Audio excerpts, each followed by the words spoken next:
everybody. Hello, welcome to my vlog. My name is Gozi. I'm the Jungle Vtuber. Welcome back to my stream, everybody. Today we're gonna talk about a couple of things. Welcome to the stream, Angel. Welcome. Today we're gonna talk about House of the Dragon, the episode that we saw this last weekend, and then we're gonna talk about the Handmaid's Tale. So let's go ahead and start with the first one, y'all. I just want to talk about it. I just want to let's fucking talk about it, guys. So House of the Dragon, y'all. We had a time skip. So the episode we saw this Sunday was episode 6. We had a time skip, y'all. 10 years. So some of the actors that we've kind of come to know and love are now older and sexier now. Some are not older and sexier. Viserys is looking rough. Can we talk about some Viserys though? Like what's his name? Patty Covington or something? I don't know what his actual name. I know his first name is Patty. He's like a really funny guy. If you guys have ever seen him on like Twitter and shit, he's like a hilarious dude. So it's a shame that he's gonna die. It's a shame that he's totally gonna die. But yeah, I feel like it's crazy. He's just like wearing more and more makeup every episode. He's looking rough. He's looking like the straight up crypt keeper. My guess is he's gonna like die in the next 2 episodes. I think episode 8 is supposed to be like the coronation of Rhaenyra. I think at that point she's the coronation of Rhaenyra. So he's probably gonna die next episode, like at the end of it, which is a shame. I really like Viserys. Can we talk about Sir Harwin though? Major Zaddy vibes from Sir Harwin. Which honestly, rip. I was really sad to see him go. There was like a moment in the beginning of the episode. Welcome to the stream, guys. There was a moment at the beginning of the episode between him and Rhaenyra when he like held his new baby, which we know it's his baby. Like we see the eye contact.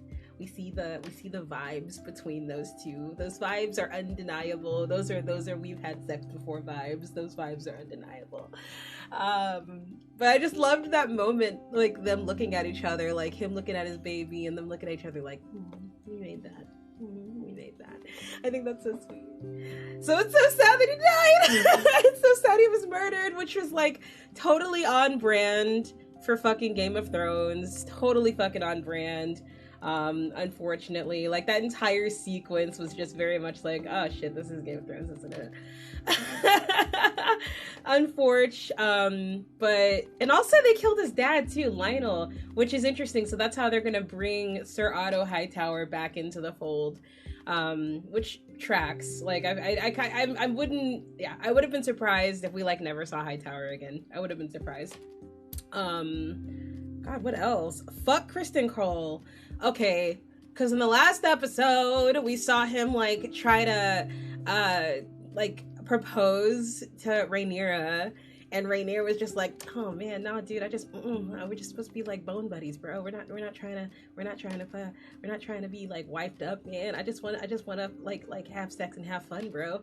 And then Kristen Cole got so butthurt over that. He got so butthurt over that because she didn't want to give up her crown for some mediocre dick. I'm sorry, man. How the fuck? She didn't want to give up her fucking royalty, her birthright for some mediocre dick. And he was so fucking pressed about it. So I'm like, okay, Kristen. And now this episode with the time jump, he is so bitter. He's so bitter. He literally just got done proposing to her in the last episode. And this episode, he's going to drop the C word. He's just gonna drop the C word on her. I'm like, come on, Kristen. I was like feeling him too. Like the first 2 episodes, I was like, oh, look at Kristen Cole. He's so cute, Kristen Cole. No, Kristen Cole's a bitch. Kristen Cole's a little bitch. We don't like Kristen Cole. He's an incel asshole. Alicent ain't too much better, huh? My thing with Alicent is like, how the fuck, like, her whole beef with Rhaenyra started because Rhaenyra got it in like, which, okay, sure, that's her virtue and stuff, but like that was it. Like she got it in and lied to Allison about it, and from that moment forward, Allison was just like, I hate that bitch. And I'm like, come on, that is a lot. And then when you think about it more, it's probably more due to her dad, Otto Hightower, like putting in her mind that that Rhaenyra is gonna kill her children and when she claims her birthright, which isn't necessarily true, but I guess maybe a valid fear. I feel like Rhaenyra never gave that like vibe that she was ever interested in doing that. So I just don't really know where that's coming from in Allison's head. Like, I get her dad told her that, but is she that simple that she's like everything she does is just dictated on what her dad tells her? Like, I don't know. I find it really hard to justify Allison's like bloodlust towards Rhaenyra. Like why she hates her so much. Like, I get it. Harwin Strong might be the daddy of her babies, and it might be obvious, but so the fuck what? So what? Why is that your business, Allison? Why is it your business, bitch? Like, why do you... Oh my god, the very first like moment in the episode was fucking Rhaenyra giving birth, and literally seconds after she popped the baby out of her cootie, like a servant comes in and says, okay, so the queen wants to see your baby now. That's shitty. That is shitty. That's shitty, man. So Allison, I just can't justify her. I can't justify her beef. It doesn't make sense. It doesn't make sense to me. It definitely was like hammered home a little bit this last episode that what her dad Otto Hightower told her, it really is sticking with her in her head, making her think that like, oh shit, like, you know, I have to fucking protect my kids from Rhaenyra. So I guess I can see that. I don't know. I can't justify it, man. I can't justify it. What else, Gal? What else? Laenor. Laenor is lightweight and idiot. That whole interaction between him and Rhaenyra at the beginning of the episode, where he's just clueless. He asks her, "Did the childbirth hurt terribly?" And then she looks at him like, "Yes, asshole, of course it hurt." And he's just like, "I took a lance through the shoulder once." And she just like, "Did you really just fucking compare getting stabbed in the shoulder to me pushing a bowling ball out of my vagina right now?" Like, he's like heavyweight and idiot. I'm not gonna lie. Which, okay, fair, like on his circumstances, but still, like, he's like heavyweight dumb. Larys Strong, who is Harwin's brother and Lionel's son, who had them murdered, is trying to be like Littlefinger light. He doesn't command the same sinister nature, I think, that Littlefinger did in Game of Thrones, but he's very clearly supposed to be like that type of character, right? Which I'm not super convinced. I don't know. I will say, like, at the very end of the episode, when he's telling Alicent that he had his dad and brother murdered, that felt pretty, like, sinister to me. I think that felt pretty sinister. I thought that like had the right energy. That said, up till now, I really haven't really felt... He just feels like just a sleazy ass dude that has his own like underlying strategy. That's like the vibe. That's like the whole vibe I get from him, right? I will say, like, though, I will give him credit that at the very end, he really did kind of like reveal his like real sinister nature. Straight up murdering his dad and brother. Let's see, Daemon giving daddy vibes. And there's interesting stuff about Daemon. Apparently they cut a lot of scenes. They cut a lot of Daemon scenes out. Apparently there were scenes that were going to show Daemon being bisexual. There was a scene because, as y'all know, Laena killed herself because she wanted to have a dragon rider's death, and instead of having men decide her fate. There was a deleted scene that showed Daemon comforting his daughters, and I'm like, damn, that would have been a really nice moment, especially because they're kind of building up Daemon to be kind of like a shitty dad, and like a good dad to Ray. I think her name is Rhaena. He's got two daughters, Rhaena and Baela. And Bela's the one that doesn't have a dragon. Rhaena does have a dragon. So he's like a nicer daddy to Rhaena, but he like straight up ignores Bela because Bela's dragon hasn't hatched. So that's like the kind of dad that they've been building him up to be.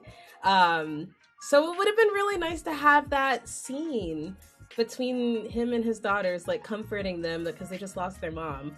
So I was really disappointed they deleted that scene, but I'm really liking the daddy vibes Damon's giving, like teaching his daughter High Valyrian, and all that jazz. Yeah, I think we didn't get enough Lena. I was really disappointed with how fast they killed her off.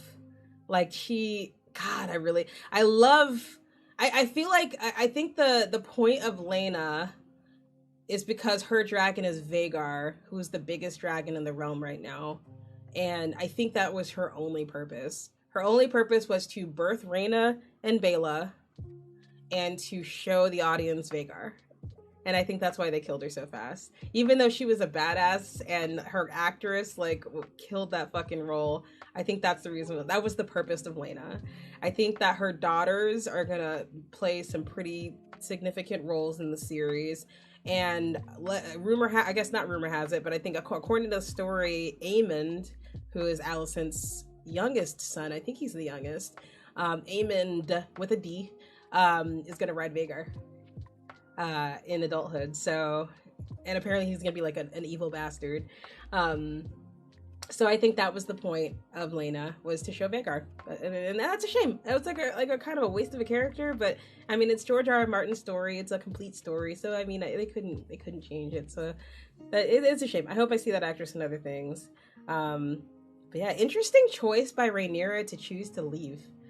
That's interesting to choose to kind of, which maybe it's not so surprising because she's never really wanted to like buy into the whole like politics of being royal. Like she's never wanted that, you know. I think she's always wanted her birthright, but I think in her mind it's like not worth the fucking headache, you know. Like why the fuck would I sit here and have this queen who fucking hates me constantly? I'm sitting here trying to like give her solutions. I'm trying to say, hey, why don't my son marry your daughter, and we'll just like, you know, yeah, well, that'll like ensure our loyalty to each other. And Alicent's just like, no, bitch. So I'm just like, I feel like I get why Rhaenyra is just like, you know what? Fuck you, Alicent. Fuck you, bitch. You're gonna keep fucking trying to convince my dad to conspire against me. I'm just gonna go back to Dragonstone and fuck my uncle. You know, honestly. So yeah, I when I first watched it, it was a little bit weird to me that she decided to leave, but then now thinking about it again, it kind of makes sense. And also LOL at the end of the episode with Alicent suddenly getting a conscience. Like, okay, Alicent, now because people died, you're gonna stop being an evil bitch. Like, come on, bitch. I hate Alicent. We hate Alicent. We hate Kristen Cole. We hate Lara Strong. We hate those three people, but we like Rhaenyra. We like Rhaenyra and Viserys too. All right, let's move on to Handmaid's Tale, y'all. All right, let's talk about Handmaid's Tale. So I just watched the new episode. It was that came out yesterday. Saw it last night, and interesting stuff with Handmaid's Tale. Funny enough, I wasn't really loving the beginning or the first few episodes, right? Like I really loved how season 4 ended. Like even if it didn't show Fred dying, like just knowing that they were just like tearing that motherfucker apart, like was kind of just the catharsis I needed. And if it would have ended there, I would have been happy. But then when they opened with the first 2 episodes, it kind of felt like it was gearing up the season to be like a blow for blow between Serena and June. And those are 2 characters that I'm very tired of. I liked June at the beginning, but she has been very annoying. She did great things with the kids, and it was very like satisfying to see her get out of Gilead and all that stuff and to tell her story. But I kind of am done with her. I will say that she's kind of been a little bit redeemed in my eyes, because it just kind of felt like the character June was just all about chaos, and now I'm like connecting it back to her trauma. And I think they're doing a better job of like portraying her chaotic nature right now as a response to her trauma. I'm buying it more, especially with this last episode. Like she is very clearly struggling here to get closure, knowing that Serena is out and about, knowing that she's effectively free despite all of the fucked up shit she did in Gilead to June and to others, knowing the role she had in Gilead, knowing the fact that she is creating a fucking Gilead embassy in Canada to try to spread Gilead, knowing that there's like a growing following, cult following that is like rallying behind Serena, trying to make Gilead come to Canada. Like, they see the writing on the wall. You see it, like all of the people like June and Moira, they see the writing on the wall. They said this is how it fucking starts, man. This is how it fucking starts. You get people, these fringe groups, like buying into these radical things, and they'll get more and more radical, and they'll get more and more overzealous about it, and that's how you get the Sons of Jacob thing. If you don't remember, how Gilead started was basically Sons of Jacob was just like an ultra radical far right religious group that straight up decided to pull a coup, and they killed everybody in Congress and killed the president and took over the country, and that's how it happened. So now with this new Gilead embassy opening up in Canada, June sees the writing on the wall, Morris sees the writing on the wall. They're like, this is how it fucking starts, man. This is how it starts, is you get these people that are super obsessed with this. That's all you need and then all you need is like for a subset of them to get some guns together, and then they're gonna go take over Canada. Like and that's how it happens. So I get it. I get why they're like fighting so hard. They're like, get this out of this country. We don't want to see it. Gilead is bad. My thing is like the confusion with me in the show right now is the world's view of Gilead. Because if you guys recall, I actually just totally rewatched this entire show recently, so it's really fresh in my head. If you recall, in season 2, so in season 1, June was tasked with retrieving a package for Mayday, the resistance movement. She opens the package and she sees that the package is like a stack of letters written by the women in Gilead.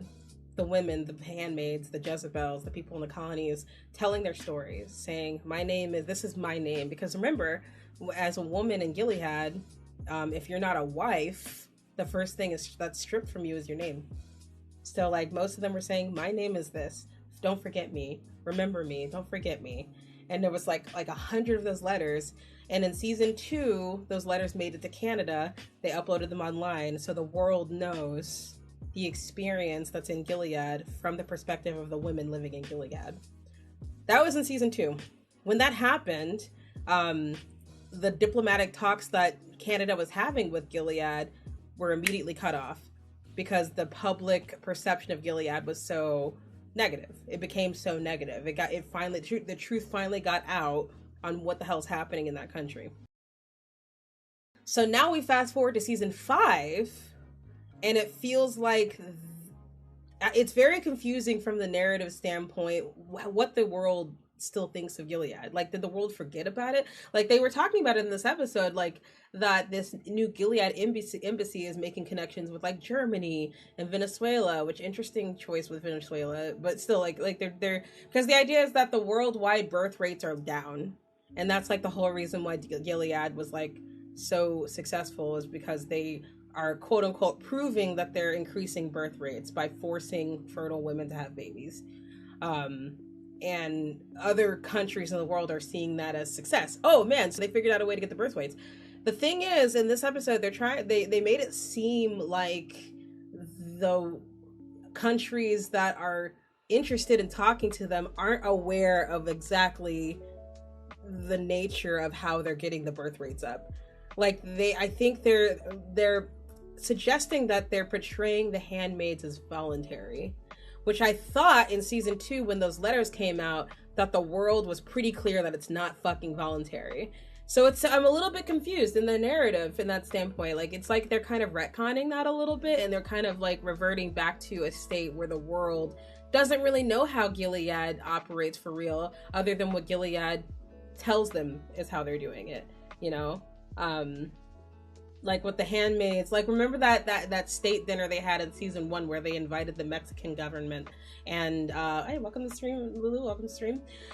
When they remember in season 1 when they had that dinner and they invited the Mexican government and they showed all of the handmaids, like, and they portrayed the handmaids as like being obedient, and remember they very notably took the quote damaged ones out. Like they wouldn't let Janine attend the dinner because Janine was missing an eye, because they didn't want the Mexican government to know that they're fucking mutilating people. They're mutilating these women. So yeah, anyway, sorry, long story short, it sounds like in season 5, the understanding in the world outside of Gilead is that they don't know exactly what the atrocities that are occurring within Gilead. I don't even know if they know about the murders. Like if they know that people are being murdered because of who they love, because they're gay, you know, or if they're cutting off women's fingers for reading, you know, like those are the things. Like it's really, I would be really curious if they, welcome to the stream, Fluffy. I would be really curious if they, in the future, try to put more emphasis on like how the world is viewing Gilead, because right now we're seeing it through the characters. And I think that's been a little beaten to death. Like we know that the people that were formerly Americans hate Gilead because they were the ones that were kicked out and murdered and killed and had their families murdered, right? We know how Gilead views Gilead. Gilead is very like self-righteous in it, but we also actually, something else that's being revealed is that the higher ups, the commanders, specifically Commander Joseph, they are fully aware of the hypocrisy that they're writing. Like there's a moment in this episode where Aunt Lydia is telling Commander Joseph, like, hey, we need to reform how we're doing the handmaids. We need to not have the handmaids live with the commanders. There's no fucking reason for them to live with the commanders. And what does Joseph say? He says there's no way the commanders are going to be okay with that, because they want the handmaids there so that they can use them as their personal concubines. He wasn't even trying to hide it. He wasn't even trying to fucking hide it. He was very blatantly saying they want to just use those women as personal concubines. It's not about birth. It's not about increasing the birth rate. It's not about like in God's will. It's not about doing any service. They straight up just want to harm these women.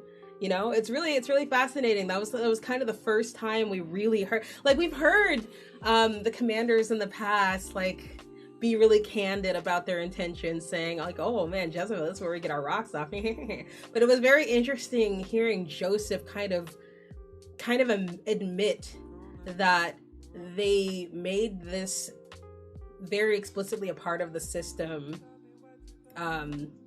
fully aware of the hypocrisy again of it, that they're trying to justify it as being divine in the Bible, but he pretty much admitted that that's bullshit. So that was kind of interesting. I thought that was an interesting moment, and yeah, that's actually a good segue into Aunt Lydia. Let's talk about Aunt Lydia. For those that have never seen or have never read the new book, The Testaments, that is the sequel to Margaret Atwood's The Handmaid's Tale, which The Handmaid's Tale, the original book that she wrote, I think in the 80s, is what the TV show is based on. The Testaments came out last year. That was a book that came out last year. I read it. It was excellent. I really loved it. And it was it came out at the same time that season 4 was airing. So season 4 had already been written and filmed by the time that book came out. That book took a very sharp turn for Aunt Lydia's character. So Aunt Lydia in the original Handmaid's Tale is very much representative of the Aunt Lydia we've seen in the show. She's brutal. She's very pious. She's very religious. She very much believes in Gilead. She really believes that what she's doing is making a better life for the women. And she never really wavers on that ever in the show. In the Testaments, she is a mole. She is the mole for the Mayday Resistance. She is the contact within the government, within the Gilead government, that helps bring it down from the inside.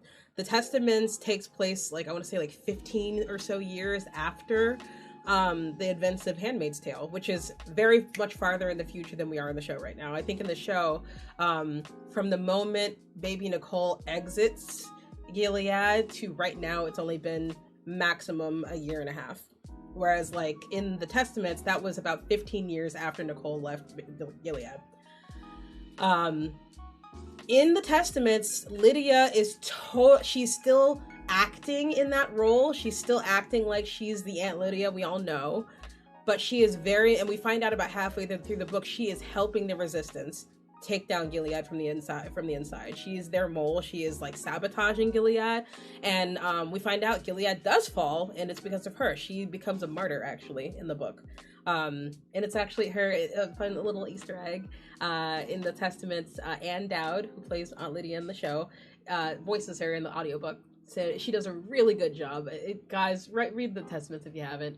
So that's the backstory. Testaments, the major macro thing about the Testaments, it turns Aunt Lydia from a like battle axe, horrible, person to a martyr that is in favor of that pretty much on her back takes down Gilead from the inside.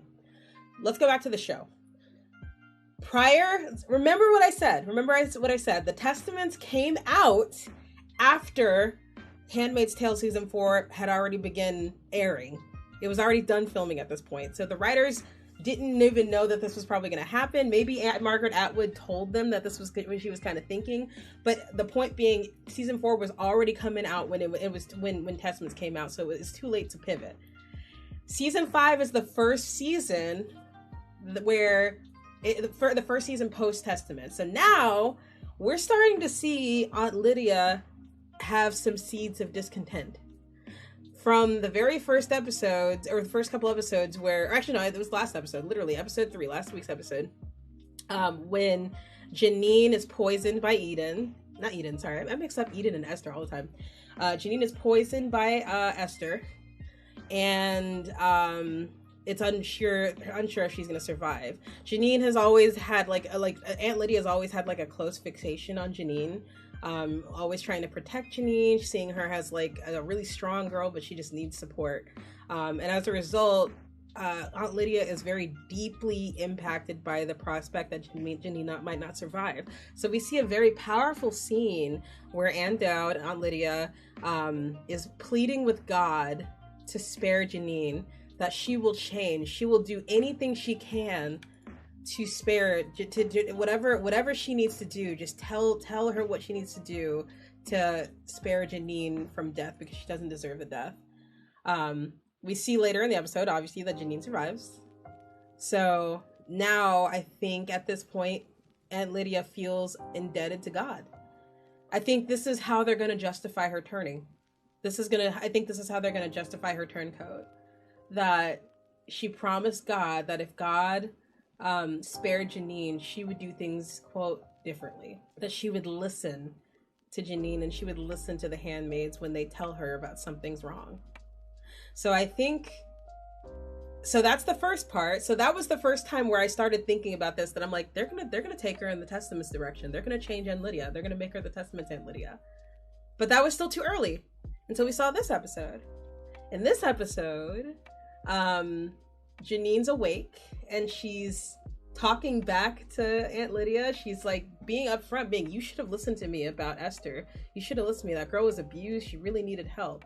And Aunt Lydia tells her, I'm going to listen from now on. Remember what I mentioned about Commander Joseph saying that the commanders just want to use the handmaids for sex. They just want to use them as concubines. I think that really disillusioned Aunt Lydia. You look at her face, she heard that. Like, she's, remember all of this time, Aunt Lydia has been very pious. She has believed everything about Gilead. She's believed all of the ideals. She has hammered it into her own head. And she believed that the people that lead Gilead also believed it. And when Commander Joseph just revealed that that's kind of bullshit, I think that was the first time Aunt Lydia was just like, what the fuck am I doing? This is garbage. I thought we were doing this in the name of God. They're doing this in the name of man, the perverted nature of a man. That's what I think she's seeing from Commander Joseph. And at that moment, that was kind of the change. That was kind of the moment where she realized, I need to be in service of the girls, of the women. And I think it's going to build on that. I think in the future, in the next few episodes, I think the arc we're going to see with Aunt Lydia is that she's going to start opening her eyes to the realities of Gilead. You know, I think she's largely closed off her eyes to the realities, to the realities of what the handmaids are going through. You know, the fact that these men are just like using them, the fact that they're not devoted to these ideals that they're pushing on other people. You know, I think she's gonna start opening her eyes to that, and I think by the end of the season she's gonna begin her arc toward the Testaments Lydia.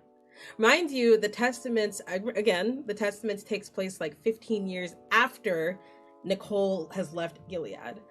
So there's a long time. This can just be the beginning of it. Maybe there's going to be a time skip. I would not be surprised if they're going to do a time skip.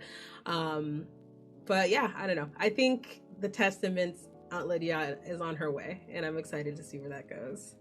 But yeah, I'm really feeling June's on-site attitude with Serena. Like, she... Have you guys ever seen Kill Bill?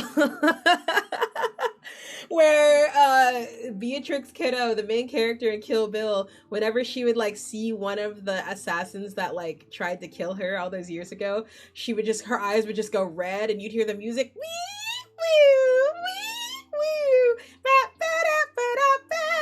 Like that's like kind of where June's at when it comes to Serena. Like June will just be like, ah di da di da, normal day, and as soon as she sees Serena, as soon as Serena enters her sight line, she just goes.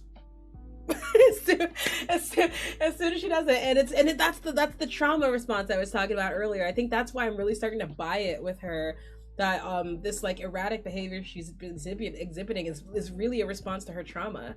You know, she cannot get closure knowing that Serena is walking free. She cannot get closure knowing that Gilead is running strong, you know, capitalizing off of the imagery of her daughter, who is still captured in Gilead, you know. So she has like kind of murderous tendencies right now when it comes to Serena. She wants to kill that bitch, which, you know, I mean, I'm not gonna endorse that. I will not sit here and endorse that, but knowing her trauma, fair. I'm just saying, like it makes sense. It makes sense that is where her mindset's at. I'm just saying. So yeah, June's on site with Serena is a fucking vibe. It's a vibe. But yeah. Anyway, I think that's kind of it. I think that's kind of all I got with this little vlog today. Thank you guys for listening. My next live is going to be tomorrow morning at 9 a.m. and we're going to talk about She-Hulk, and I think also Everything Everywhere All at Once. That's a movie I saw a couple days ago, and I want to talk about it. So thank you guys for watching, and I hope to see you next time. All right, y'all, bye.